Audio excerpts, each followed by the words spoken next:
Hey, what up guys, it's Mitsuownes from Germany. In today's video I want to show you a big flaw of the PlayStation VR processor unit. So this might be old news for some, but I'm sure a lot of you are still unaware of this.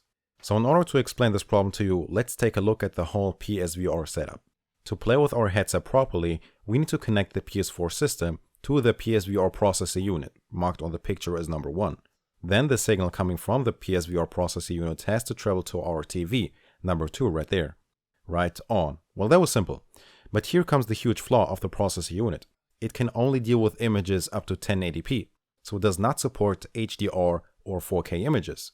Let's say you are someone like me, or like most of the PSVR users realistically. You have this whole thing set up like you can see in the picture right there. But this becomes a problem, especially if you own a PS Pro. As we all know, even the vanilla or OG PlayStation supports HDR, so this affects everyone who has a HDR compatible TV as well.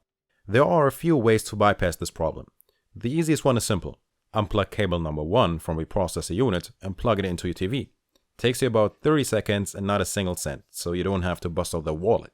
Is that an efficient workaround though? The answer is no, because constantly plugging a cable in and out is never a good idea for your device. Next thing you know, you've damaged your HDMI port on your processor unit or on your TV. So what I fear a lot of people will do is not to plug it back in, and basically not using the PSVR headset anymore, and that would be a huge shame. You have this expensive device and you have to get rid of it in order to enjoy your games in HDR or 4K. It's also possible to buy a third-party switch, which would cost you about $10, but that would mean a lot more cables as well. At the end of the day, I think that this was a big mistake from Sony, and maybe they didn't even consider this problem in the first place. So if we should get another PSVR headset anytime soon, 2.0 basically, I'm very sure that Sony would provide us with a setup that would allow HDR and 4K content to be played even if we are using our headset. Right, that's pretty much it for this video. Thank you very much for watching, and I'll catch you guys later. Mitsuownes signing out. Peace.